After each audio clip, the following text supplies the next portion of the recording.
we made a big mistake hiring our first employee. And in this video, I want to talk to you guys about the hows, the wheres, and the whys on everything you need to know on how to hire employees. Since then, we found a really good one, but I want to talk to you guys about the biggest mistake that we made hiring our first one and how it ended up costing us a lot of money. Now, before we jump into that, if you guys are looking to start a pressure washing business or scale it up to the point where you need employees, you need to check out the How to Wash 2 course. In that course, we go over all the chemicals and how to mix them, how to clean every surface on a residential and commercial property, as well as job walkthroughs, upsell strategies, how to do the job from beginning to end, and everything else you need to know in order to scale up your wash business. So if you're super serious about it, you need to check out the How to Wash 2 course and get certified. With that being said, though, let's go ahead and jump into the video. So first and foremost, I want to talk about the how. Okay, so how do you find an employee? And trust me, I know, because like I said, we made a big mistake, and I'm going to tell you guys exactly what that was here in just a bit. But how we find employees is we need to post somewhere where people are actively searching out jobs. So I've seen people post in newspapers. That's probably from a long time ago. I'm not sure. They can post on LinkedIn. They can post on Indeed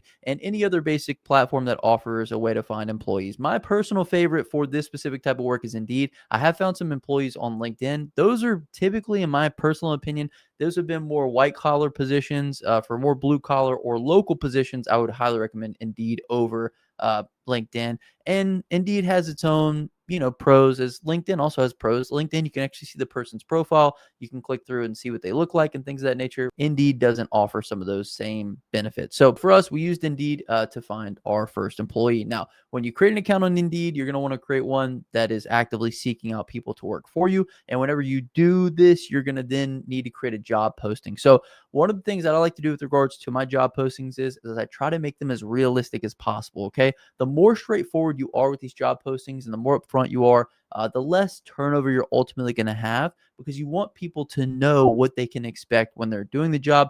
You don't want to sugarcoat things at all. If anything, I like to lean a little bit more on the negative side of these are all the negative aspects of working for us.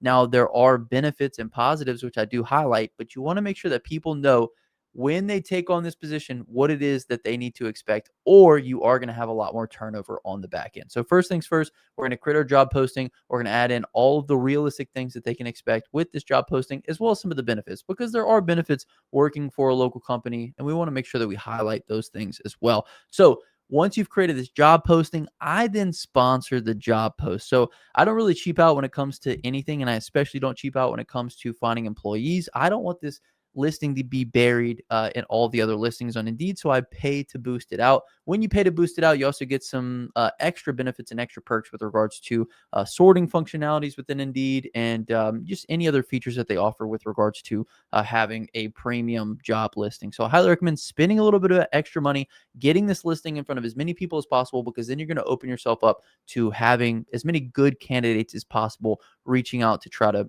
fulfill this position. So once you've boosted your post, once you've created a good listing, then you're going to start getting a bunch of applications. Now, if you have email notifications on, it's going to get a bit overwhelming. At least for me, it did. I know at the time I posted this a few months back, really at the beginning of summer, and I was getting applicants every couple of minutes, which is exactly what I wanted. I want to spend money up front to boost this thing out, get it in front of as many people as possible to give myself the highest likelihood of finding a good candidate. So the next part is probably the most annoying, and that is just going through all these different applications. But a good thing is you can actually rule people out by setting requirements when you do set up your Indeed posting. So you can set up questions for applicants to answer before they're able to actually apply for the position. Things like how much education they have.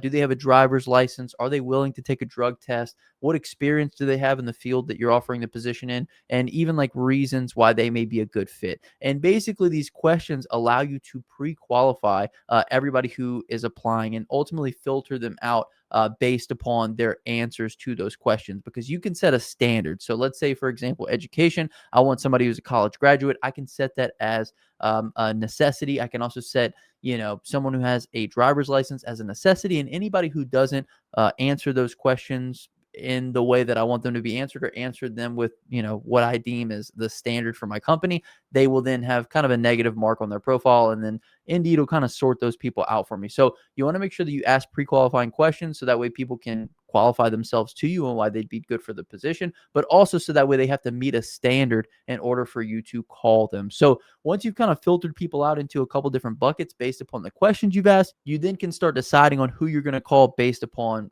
their resumes and everything else. With regards to resumes, I like to look at how organized the resume is, how up to date it is. I like to look at previous work experience, previous work history. What kind of jobs have they worked? How long were they there for? And basically, off of all of these different filters that we're putting in place, we can then typically find a pretty qualified list of people to call. So my next step would be to call once I found a couple people that I did like their resumes, I did like their answers. And with all of these filtering mechanisms, like I said, you get a pretty qualified person on the phone. You only have to reach out to a handful of people if you do this right until you ultimately find the person it is that you want to hire for your company. Now, I want to get into the biggest mistake that we made on our first hire, but I want to tell you guys this first. QuoteIQ just released Employee Hub, which gives you the ability to see all of your employees at a glance. You can then assign those employees to jobs. You can create crews with these employees. You can facilitate employee communication within the app directly. You can also track time on all these employees, as well as we also offer live tracking updates on the employees' whereabouts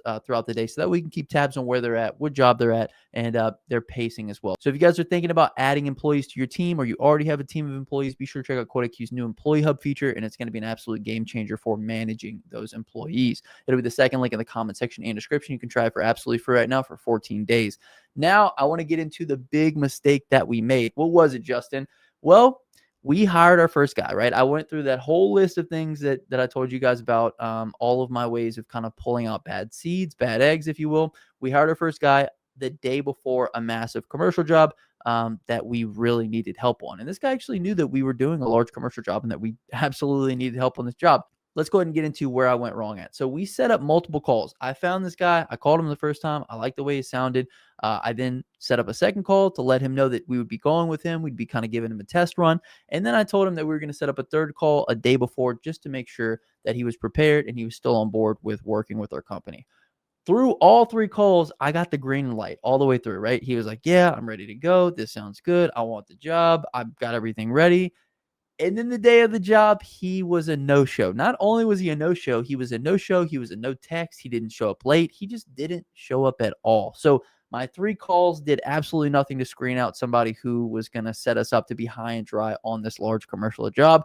And of course, it's my own fault. I blame myself. Obviously, it's kind of a shitty thing for him to do, but I also blame myself. So one thing that you want to do to, avoid this in your business is A, don't hire somebody before a monster job, and B, have an in-person meeting first. You want to make sure that this person can commit to a place and a time and follow through with being there before the first job. And I'll be honest with you guys, a lot of these things that I got with regards to the hiring piece is all things that I got from Mike. Mike even makes them jump through more hoops than this. And one of the things that he does with regards to this in-person meetup is he gives them a really weird time. So he'll say, hey, 3:37, I want you to meet me at this coffee shop in this location, and we're going to do our interview there. And he does this for a couple reasons. First and foremost, to see how time oriented are they? Are they going to show up on time? Are they going to show up before the time? As well as just to kind of test whether or not they're going to be, able to stick to their word and actually show up to the place that they said that they were going to show up to. So if you're going to hire somebody, I highly recommend setting up that in-person meeting first and then set some hoops for them to jump through. Give them kind of a weird time to adhere to with regards to showing up and making sure that they're actually going to be able to show up. And if they can show up to a meeting, then you give them a chance to show up on a job. But before then, you probably shouldn't. So we went back to the drawing board. I reposted the ad. I went through a bunch of people. The second guy that I found actually had pressure washing experience, and he had already worked for a pressure washing company as a solo operator. So it's really a blessing in disguise that this happened because we ended up finding a guy that was actually more qualified than our first guy, and he was actually more dependable, obviously, because he's shown up and done work for us. The other guy didn't even show up, didn't text, didn't say anything. So it was a blessing in disguise that we found this guy. Obviously, we're always looking for people that have experience in the field that we are in, but I realized that there's not a lot of pressure washing companies out there that people could have worked for. So we kind of hit the lottery with this guy already having experience with a pressure washing company. He's been awesome for us so far. But I do want to talk about when it's time, okay? Because a lot of people don't have the discernment to decide, okay, now it's time to hire somebody. And there's really a couple things that you want to look for. First and foremost, you want to put yourself in a position where you can bring somebody on part-time first and then increase them to full-time, right? So you want to make sure that you're able to work with them at least for a month on every single job. You want to make sure that they're able to show up on time. You want to make sure that they're reliable. You want to make sure that they have a good eye for detail. And what you do is you basically train them for a few weeks, show them the ropes, show them the way that you want things done. And then you kind of hand things off to them after those next couple weeks, and then let them kind of lead the show from there to make sure that they are able to actually do everything that you want within your company. And you kind of keep eyes on them, keep tabs on them, make corrections here and there. But essentially, going from that part-time work to then a full-time position is going to be the best way to go with regards to bringing them into the business, if you will. So you want to make sure that they are ready to go off on their own, and you can do that with that first month of kind of hands-on training. Now, we've worked with this guy for longer than a month. We had another kind of hold up with regards to getting him full-time, and that has to do with getting our setup right. So we've actually been moving from a trailer setup to a flatbed setup, and I'll be showing you guys that build really soon. This particular guy didn't feel comfortable hauling a trailer, which I don't blame him at all. I try to avoid hauling trailers in every single circumstance that I can. I don't like hauling them either.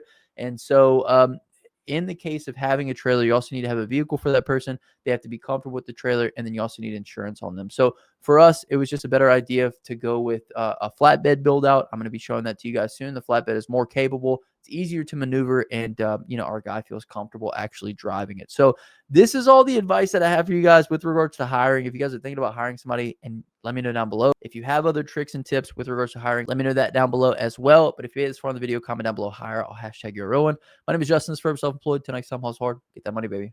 Peace.